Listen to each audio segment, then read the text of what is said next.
Buongiorno e benvenuti a 7 in punto. Questa mattina parliamo di politica. È vero, non c'è la data delle prossime elezioni regionali, ma siamo già in campagna elettorale perché il termine ultimo sarà comunque verso fine novembre e quindi è un'estate tutt'altro che di riposo. C'è già un candidato, è il candidato del centro-sinistra, Giovanni Manildo, che abbiamo il piacere di avere qui con noi questa mattina. Buongiorno e benvenuto. Buongiorno a lei e a tutti i telespettatori. L'osservazione è quasi scontata, quasi si sarà anche stufato di sentire. Per una volta tanto il centro-sinistra si è organizzato prima della controparte, perché il centrodestra ancora viaggia apparentemente, almeno a quello che è dato sapere, in alto mare, mentre il centro-sinistra già da un pezzo che lei è stato ufficializzato come candidato e tra l'altro candidato unitario. Sì, infatti è una cosa bella, ci godiamo questa novità, ci godiamo il fatto di essere partiti in anticipo, di aver costruito una gran bella coalizione. Ringrazio chi ha lavorato, i partiti, le reti civiche, i portatori di interessi, tutti i soggetti che da più di un anno hanno lavorato sul programma, hanno lavorato su un linguaggio comune, quindi ho la fortuna e la responsabilità di rappresentare questa bella coalizione, la più ampia degli ultimi 15 anni. Formata da chi? Vogliamo ricordare, manca se non sbaglio ancora Azione Italia Viva, ma poi il panorama del centro-sinistra è tutto rappresentato? Il panorama del centro-sinistra è rappresentato tutto, Italia Viva già aderito, con Azione stiamo lavorando in modo che sia un campo largo su cui anche piantare la cosiddetta tenda riformista. Questa unità e condivisione è legata anche alla scelta del candidato, perché lei sicuramente può essere identificato come un candidato, chiamiamolo così, trasversale. Diciamo che io interpreto questo percorso è partito prima di me, è un percorso che dura da più di un anno, c'è stato le primarie delle idee, c'è stato un confronto sul linguaggio, sulla proposta, unire diverse angolazioni e diversi modi di vedere la realtà, ma uniti con un unico progetto, quindi quello di vestire l'alternanza dopo 30 anni di centrodestra. Io ho la fortuna di rappresentare questa coalizione, quindi per storia, per carattere, per tipologia di azione mi sento molto nella figura del federatore, di colui che unisce e cerca di trarre le cose comuni da diversi angoli di visuale. Attraverso questa visione da federatore, come lei ha appena definito, secondo lei riuscirete a erodere quei voti sicuramente di elettori di centrosinistra che in passato hanno dato il loro voto a Zaia? Questo può essere un elemento? Questa è l'ambizione, è il progetto, perché è innegabile che Luca Zaia sia andato oltre gli steccati della Lega. Beh, il 76% dell'ultima volta lo dimostra. La Lega mi pare il 16%, sì, no? Esatto, lo dimostrano, quindi... lo dimostrano i numeri, ma lo dimostra anche il contegno, anche alcune battaglie che ha fatto Luca Zaia andavano oltre quelle della Lega. Fine vita in primis. Quelle del fine vita, certo, e anche il contegno su molti temi. L'ambizione della nostra coalizione è proprio quella di essere credibili come coalizione. Molto spesso io ho provato a fare dei sondaggi tra gli amici, tra le persone che conosco, si vedono le cose che si devono migliorare e c'era però un deficit di credibilità della coalizione di centrosinistra. Ecco, penso che il vero vantaggio di essere partiti prima, di aver costruito un linguaggio comune, di essere uniti e coesi, sia proprio questo, un attestato di concretezza e credibilità. Questa volta facciamo sul serio.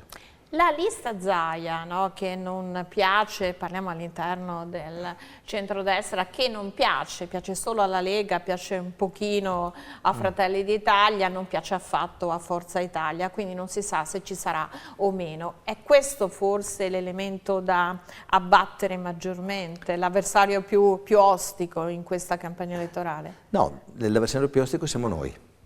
Cioè io penso che nel momento in cui una forza arriva al 76% ci si deve interrogare sui meriti dell'altra, ma anche sui propri demeriti, sulle cose che si possono fare meglio. Non è l'ultima campagna elettorale, ma è dal 2005-2010 che siamo come centrosinistra andati sempre peggiorando nei numeri. Ecco, ritengo che la nostra cosa da abbattere sia quello che dicevo prima, la credibilità, la forza, la capacità di essere sì vestiti dei nostri ideali, dei nostri valori, ma avere proposte concrete e forti per il Veneto. Poi sicuramente dall'altra parte avevamo Zaia che aveva giocato un po' tutti i ruoli, aveva occupato la scena, Però sicuramente si volta pagina, e questo voltare pagina in queste elezioni si dimostra dal fatto che il centrodestra è ancora impegnato in questa lotta di successione, non ha ancora risolto chi sarà il delfino di chi ha governato, del presidente degli ultimi 15 anni, e noi invece siamo dall'altra parte e stiamo cercando di vestire concretamente con l'ascolto, col confronto, un programma che c'è già, con degli assi portanti molto forti, però siamo tornati tra la gente, ed è questa la cosa secondo me più bella, tra le persone, ascoltarli e vedere anche, ascoltare i loro suggerimenti.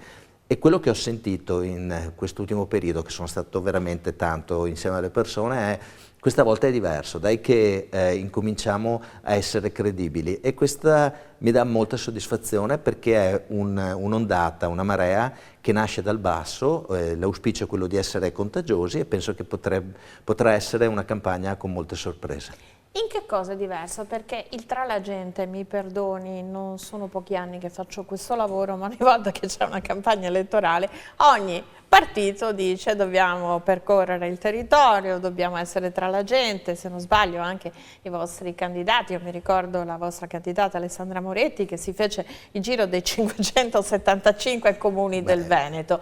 Ecco, che cosa c'è di diverso in questo essere tra la gente? Bisogna essere tra la gente ascoltando, avendo la capacità di accogliere i problemi, non con la presunzione di avere già le risposte in tasca. Molte volte al centro-sinistra era stato dato questo stigma, questa etichetta di persone che vanno, non ascoltano e spandono il loro verbo e insegnano a vivere. Ecco, e penso che ci sia un grande cambiamento su questo. Siamo tutti dalla stessa parte, è un momento, al di là di come sembra il Veneto, molte criticità, ci sono molte fragilità, sicuramente ci sono tante cose belle e siamo tutti fortunati di vivere in Veneto, però ci sono tante cose che devono essere migliorate. Essere tra la gente vuol dire ascoltare le persone, avere la capacità di accogliere quelle che sono le preoccupazioni, da centro-sinistra incominciare a parlare con forza di sicurezza, per esempio, avere la pazienza e la voglia di capire che anche noi vogliamo fortissimamente la sicurezza per le nostre città, per i nostri territori, incominciare a parlare di temi che ho sentito molto vicini, quelli della sanità, accogliere le preoccupazioni e insieme creare futuro. E non è un caso che abbiamo scelto come slogan di questo inizio campagna creare futuro. Creare è un imperativo, proprio dobbiamo creare futuro, perché chiunque si candida a un organo di governo, ad amministrare un organo importante, un'istituzione importante come la Regione, la missione è proprio quella di creare futuro, creare prospettiva e creare ottimismo. Questo potrebbe essere anche un punto di contatto con Zaia, no? Che aveva scritto un libro, I pessimisti non fanno fortuna. Ecco, infatti ci sono tanti elementi che, insomma, in questa bocciatura del terzo mandato, più di qualcuno si è chiesto: ma magari si candida tra le file del centro-sinistra, credo che, insomma, no, allora, il suo essersi dedicato alla Lega, infatti lei prima faceva un ragionamento, ascoltare le persone, interpretare, no, le esigenze del territorio, che era un po' il mantra della Lega degli anni 90. Quindi è il mantra di chi fa politica in modo serio. Cioè, io penso che il mantra sia quello di non essere autoreferenziali, di pensare noi quello che devono pensare la gente. Questo è un atto di presunzione che ti porta a essere sempre più lontano dalle persone. E invece bisogna ascoltare, certo la proposta è fondamentale, bisogna andare, quando dico creare futuro, bisogna avere delle idee per creare prospettiva, bisogna studiare, avere energie, competenze, entusiasmo, ma bisogna anche avere questa fortissima capacità di ascolto, che penso che sia propria dei partiti strutturati, sì, non soltanto della Lega, ma era anche della tradizione del Partito Democratico, ancora in più indietro. C'è in qualche modo il fatto che il Partito Democratico e tutto il centro-sinistra del territorio in qualche modo abbia detto ai vertici nazionali dei vari componenti della coalizione: si parte dall'ascolto, un po' costruiamo noi il programma, non viene calato dall'alto, dal Nazareno, dalle segreterie. Ma è quello che è successo, perché avevo premesso che sono grato del percorso e che sono interprete di un percorso iniziato prima di me. Sono state fatte le primarie delle idee, sono state ascoltate molte persone, E ovviamente c'era una rete di temi, quindi c'è stato un lavoro precedente da parte delle segreterie dei partiti, lavoro anche di anni precedenti. Su questa rete si sono innestati i contributi che sono arrivati dalle persone e questo lo stiamo arricchendo ancora di più.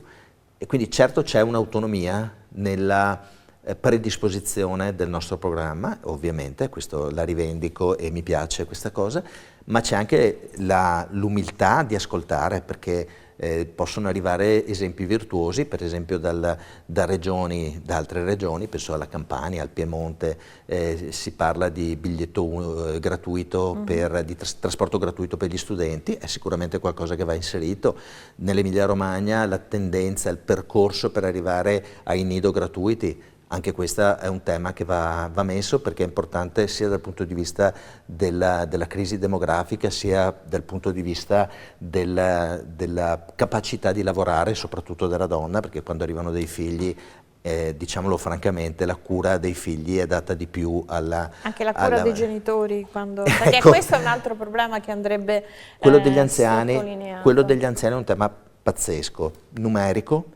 Sono tantissimi gli anziani, sono la maggioranza della nostra popolazione. Avete delle proposte in merito per certo. Rendere l'assistenza domiciliare non qualcosa spot, ma che sia una rete organizzata a sostegno delle famiglie? Perché allora, sugli anziani c'è un grande problema che bisogna dividere tra gli autosufficienti e i sufficienti, e gli indipendenti. I non autosufficienti c'è un tema di entrata nell'RSA, c'è una coda, una lista d'attesa molto importante, su questo bisogna agire, l'abbiamo detto, bisogna avere delle risorse, bisogna fare la riforma delle IPAB che è ferma in Veneto, anche questo è un punto molto concreto che dobbiamo fare. Dobbiamo pensare in modo programmatico e strutturale all'assistenza degli anziani, perché anche domiciliare, perché certo, così non può funzionare. Certo, anche il sostegno, poi diciamo, le sollecitazioni che ho avuto in questo periodo riguardano tantissimo le liste d'attesa e gli anziani in casa. Liste d'attesa per le visite. Le liste d'attesa per le visite e gli anziani, cioè sono i problemi, diciamo, nel mio personale sondaggio, sentendo le persone, una mappa emotiva, diciamo, le priorità sono queste. Senta, parlando sempre appunto di programma, quali altri elementi mettete sul piatto? E mi riferisco in particolar modo all'autonomia. Sì. Che ruolo avrà all'interno di un eventuale vostro governo? Allora, premesso che a me l'autonomia piace, nel senso che vengo da il mio lavoro, l'avvocato, è l'unione di potere e responsabilità che non è altro che l'autonomia. Ecco, diciamo che è stata usata molto come bandiera, l'autonomia non si è perseguita concretamente come si è annunciato, anche il Presidente Zaia più volte ha annunciato questa autonomia, ma sembrava proprio l'annuncio, un eterno al lupo, l'autonomia del Veneto. Ecco, però insomma, è che è al governo che poi certo, esatto. Non poteva dichiarare l'indipendenza, già ci aveva provato Bossi nel 1996, si è fermato un attimino prima perché sennò era attentato alla però Costituzione. Diciamo, siccome ho letto entrambi i libri di Zaia, sia Ragioniamoci sopra che quello sull'autonomia, è stato intelligente nel discernere tra referendum sull'indipendenza e referendum sull'autonomia. Il referendum sull'indipendenza sarebbe anticostituzionale perché ovviamente abbiamo il singolo Stato sovrano. Il referendum sull'autonomia era assolutamente legittimo. Il titolo quinto della Costituzione. Bravissima, esatto. Ecco, io ritorno alla Costituzione. A me piace molto la nostra Costituzione, ritengo che la nostra Costituzione sia stata scritta oltre che dei geni, da persone che erano animati da una grandissima idealità e una grandissima capacità di ricostruire. Il sistema del regionalismo inserito nella nostra Carta Costituzionale penso che sia la strada per una vera autonomia. Quindi l'autonomia non è un tabù, non è di destra, non è di sinistra, l'autonomia è un modo maturo di amministrare e nel modo migliore possibile le risorse che si hanno a disposizione, quindi penso che sia qualcosa che debba essere con intelligenza perseguito. Parlando sempre di autonomia, Andrea Martella, il segretario regionale del Partito Democratico, vuole presentare o ha presentato un disegno di legge, insomma una proposta di legge perché Venezia possa essere considerata come Roma Capitale, quindi una sorta di città autonoma, anche se per avere questo bisogna riformare la Costituzione, quindi i tempi saranno lunghissimi e nel frattempo si chiede il rifinanziamento della legge speciale, la chiede Martella, la chiede Brugnaro, la chiede Zaia, insomma sono tutti d'accordo su questo punto. Allora, come vede questo elemento da candidato alla Regione? Vedo positivo il progetto di legge costituzionale proposto da Andrea Martella, la riforma dell'articolo 114 della Costituzione, l'inserimento quindi come ente autonomo della città di Venezia, e penso che sia giustificato dalla grandissima peculiarità di Venezia. Venezia ha delle specificità di immagine, di fisiche, vive sull'acqua, vive sui pali, è un'eterna lotta con l'acqua, il Mose non è sufficiente per garantire il futuro della nostra Venezia. C'è il tema poi che vanno gestiti proprio le materie su cui vuole l'autonomia il disegno di Martella, che sono quelli dei negozi, quindi cioè del turismo, degli affitti commerciali, delle attività commerciali, dei trasporti e della mobilità. Questi sono proprio i temi dove è necessario ripensare a finalità e finanziamenti. Penso quindi che la strada debba essere bipartisan. Io penso che sia una buona idea e le buone idee devono essere sostenute. A me piace la politica che vuole migliorare la situazione per tutti e ritengo che Andrea Martella abbia avuto una buona idea e mi stupirebbe che non ci fosse l'accordo bipartisan su questo. Parliamo di sanità, no? Che di fatto è un ambito in cui la Regione ha una sua autonomia. Lei prima faceva riferimento alle liste d'attesa, noi stiamo documentando ovviamente anche dati alla mano forniti dalla Regione, non credo che siano taroccati, sì, che insomma c'è stato un abbattimento notevole di queste liste d'attesa. Se ancora ci sono dei residui, questo è legato alla mancanza dei medici, alla mancanza di operatori sanitari, mancanza che non si riesce a risolvere con delle assunzioni perché appunto non c'è personale, no? E di questi giorni anche la querela in merito, stanno al 31 di luglio, sono scaduti i gettonisti, la possibilità di assumere gettonisti, si parla di assumere medici che vivono in Italia ma il cui titolo di studio non è riconosciuto. Cioè, in questo ambito qual è la vostra posizione e qual è il problema, come va risolto? Perché è vero anche che anche sul tema sanitario gli avversari, diciamo, si stanno anche un po' logorando con fuoco amico, perché sì, Forza certo. Italia forse sì, attacca sì. Sul tema sanità più di quanto lo facciate voi. Certo. Allora, partiamo dai dati. Le liste d'attesa calano anche perché c'è un grande ricorso al privato e c'è anche la rinuncia a cure mediche prenotate, quindi non soltanto perché vengono esaudite le richieste, ma perché c'è una fuga da quelle richieste, quindi c'è una fuga verso il privato o una rinuncia, ed è proprio quello che vogliamo evitare. Io penso che la sanità come diritto universale, la sanità pubblica, sia una delle conquiste più grandi che abbiamo avuto, anche unita al socio-sanitario. Ogni volta do un tributo a Tina Anselmi perché penso che sia stata una grandissima riforma quella pensata da Tina Anselmi. Il diritto universale alla sanità pubblica va preservato, va coltivato. E ci sono varie forme di privatizzazione. C'è la forma di privatizzazione a cui faceva riferimento lei, richiesta da Tosi. Tosi dice andiamo al modello lombardo, andiamo verso la privatizzazione della sanità, andiamo con grande decisione. Ecco, io ritengo che questo non si debba fare. Oppure il lasciar fare, che è un po' il modello che degli ultimi 5 anni, soprattutto degli ultimi 5 anni della Regione Veneto, dove si è per mancanza di risorse, per mancanza di personale, si è un pochettino aumentato il ricorso al privato. Noi abbiamo il Veneto come spesa privata in materia di sanità è una tra le più alte d'Italia, se non la più alta d'Italia, con 790 euro pro capite. Però ha una quota di sanità privata che è decisamente ridotta rispetto al 10-12%, che invece se pensiamo alla Lombardia o Lazio siamo quasi al 50%, sono infatti, più le strutture private che quelle pubbliche. Certo, infatti Lombardia e Lazio sono i modelli a cui vuole tendere Tosi, che noi vogliamo invece rimanere sul nostro modello e anzi migliorarlo e rinvigorirlo. Ci sono due temi per le risorse della sanità. Il primo è che deve essere una priorità nazionale finanziaria i servizi sanitari, quindi ci si deve attestare a un 7% del PIL per le spese sanitarie, adesso siamo a meno del 6% e dobbiamo assolutamente, questa deve essere una lotta di tutti perché arrivi al 7%. Poi il tema diceva del personale. Il personale deve essere adeguatamente valorizzato e ci deve essere un piano strutturale per il personale, medici e operatori sanitari. Ho letto, dicono tutti, Schillaci, tutti dicono che è finita l'era dei gettonisti e penso che sia giusto, anche perché bloccavano le assunzioni e le risorse andavano a errorare i gettonisti piuttosto che a fare qualcosa di stabile, quindi a curare un sintomo piuttosto che a curare la causa.